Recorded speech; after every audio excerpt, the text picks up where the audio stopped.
Hello everyone, welcome to Mrs Chaitali's kitchen. আজকে আমি আপনাদের সামনে করে দেখাবো শাহি জর্দা বা মিঠা পোলাও। এটি একটি ডেজার্ট, খুব ভালো লাগে খেতে, খুব সহজেই বাড়িতে হয়ে যায়। তো চলুন দেখিয়ে দিচ্ছি আমি কিভাবে মিঠা পোলাও বানিয়েছি।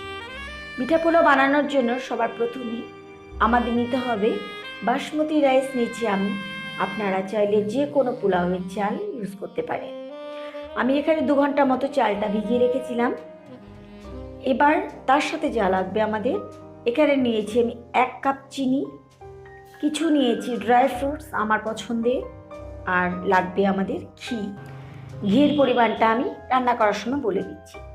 এবার যেমনভাবে আমরা পোলাও বানাই ঠিক তেমনভাবে এখানে বসিয়ে দিয়েছি আমি একটি হাঁড়ি। নিয়ে নিচ্ছি কিছু গোটা গরম মশলা, যেমন এখানে রয়েছে কিছু লং, আর নিয়ে নেব আমরা কিছু ছোটো এলাচ। এবার জল একটু ফুটে উঠলে আমরা চাল ছেড়ে দিচ্ছি।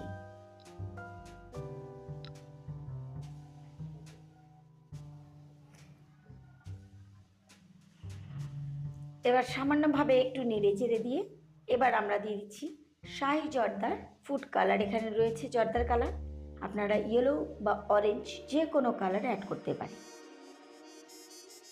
একটু সমানভাবে নেড়ে চেড়ে নিচ্ছি যেন চালগুলোতে সবগুলো চালে কালার খুব সুন্দরভাবে ধরে যায়। এবার চালগুলো 3/4 ভাগ আমাদের কিন্তু সেদ্ধ করে নিতে হবে। আমি জল ঝরিয়ে নিয়েছি। আমি দেখিয়ে দিচ্ছি যে চালগুলো আমরা কতটা ঝরঝরে নামিয়েছি। ঠিক এভাবে কিন্তু আপনাদের ভাত নামাতে হবে।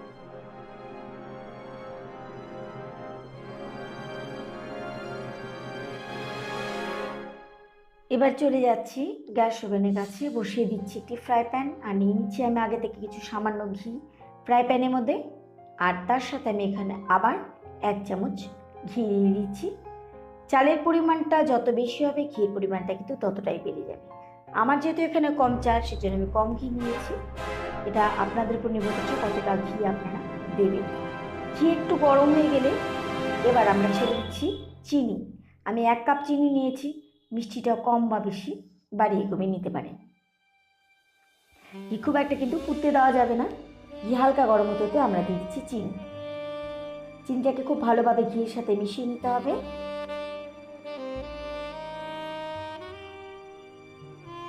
এবার দিয়ে দিচ্ছি আমি 1 কাপ জল প্রথমে দিচ্ছি, একটু চিনিটাকে ভালোভাবে জলের সাথে মিশিয়ে দিই। আর একটু জল আমাদের লাগবে, সেটা আমি আরও 1/2 কাপ জল এখানে দিয়ে দিচ্ছি।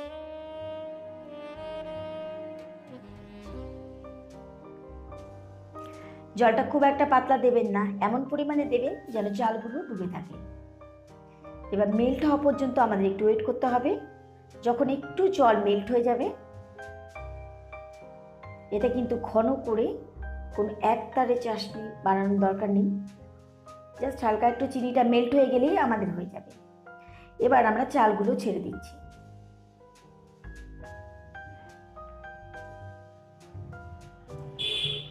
চালগুলো ছেড়ে দিয়ে ভালোভাবে শিরার সঙ্গে একটু মাখিয়ে এটা কিন্তু আমরা দমে দিয়ে দেব। এটা দমে দিয়ে দিয়ে কিন্তু আমাদের জর্দা করতে হবে।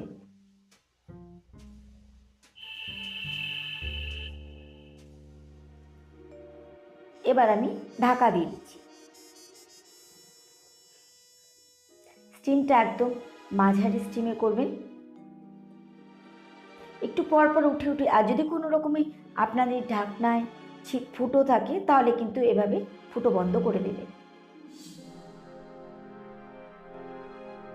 আমি কিছুক্ষণ পর পর ঢাকা উঠে উঠে একটু করে দেখে নেব যে আমাদের শিরা কতটুকু টেনে গেছে। এখনো কিন্তু আমাদের জর্দা শিরা পুরোপুরি টেনে যায়নি। এভাবে একটু নেড়ে চেড়ে দিয়ে, আমি মোরব্বা খেতে খুব ভালোবাসি, তাই এখানে আমি কিছু মোরব্বা ছড়িয়ে দিচ্ছি আগে থেকে। আর যেহেতু এটা শাহি জর্দার ব্যাপার, সেজন্য শাহি বা বানার জন্য আমি দিয়ে দেবো এখানে কেওড়ার জল, কেওড়া এসেন্স বলতে পারেন। আমি এখানে 1 চামচের মতো কেওড়া এসেন্স দিয়ে দিচ্ছি। এবার এবার ভালোভাবে ভাতের সঙ্গে কেওড়া এসেন্সটা মাখিয়ে দিয়ে আমি কিন্তু আবার ঢাকা দিয়ে দিব 3 থেকে 4 মিনিটের জন্য।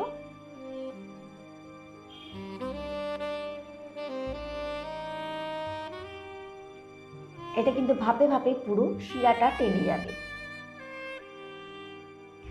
আমি মাঝে একবার ঢাকা তুলে দেখে নিয়েছিলাম, আমি আবার দেখাচ্ছি।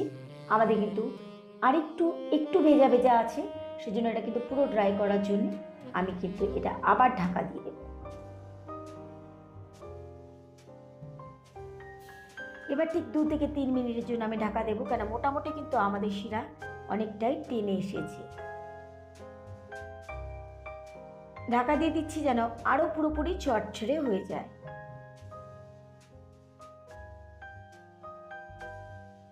একদম মাঝারি স্টিমে করতে হবে রান্না।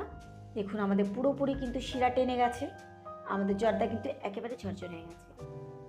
ঠিক এভাবে কিন্তু মিঠা পোলাও বা জর্দা বানাতে হবে। আপনারা বাড়িতে ট্রাই করুন, আশা করি আজকের রেসিপি আপনাদের কাছে ভালো লাগবে। এবার আমাদের প্লেটিং করতে হবে, তার আগে আমি এখানে কিছু ড্রাই ফ্রুটস ছড়িয়ে দিচ্ছি। ড্রাই ফ্রুটসগুলোকে আমি হালকা একটু পোলাওর সঙ্গে মিশিয়ে দেব। এবার দিয়ে কিন্তু আমাদের প্লেটিংয়ের পালা। আশা করি আজকের রেসিপি আপনাদের কাছে ভালো লাগবে, বাড়িতে ট্রাই করুন। আর যদি ভালো লেগে থাকে আজকের রেসিপি, আমার চ্যানেলকে কিন্তু সাবস্ক্রাইব করতে ভুলবেন না, আর প্রচুর পরিমাণে সবার সাথে শেয়ার করুন। এবার আমি একটি প্লেটে ঢেলে নিচ্ছি। এবার আমাদের পোলাও বা জর্দা সাজানোর পালা। সেজন্য আমি একটি প্লেটে ঢেলে নিয়ে আমি আগে থেকে কিছু পান্তুয়া বাড়িতে বানিয়ে রেখেছিলাম, পান্তুয়া দিয়ে আমি ডেকোরেশন করছি। আর পান্তুয়া দিয়ে জর্দা খেতে কিন্তু খুব ভালো লাগে। চাইলে আপনারা এমনিও খেতে পারেন, তবে পান্তুয়ার সঙ্গে জর্দার টেস্ট কিন্তু অনেক গুণই বেড়ে যায়। আর কিছু ছড়িয়ে দেবো ড্রাই ফ্রুটস। হয়ে গেল আমাদের জর্দা রেডি। আজকের রেসিপি দেখা হবে আবার একটি কোনো নতুন রেসিপি নিয়ে। খুব ভালো থাকুন, সুস্থ থাকুন, বাই বাই।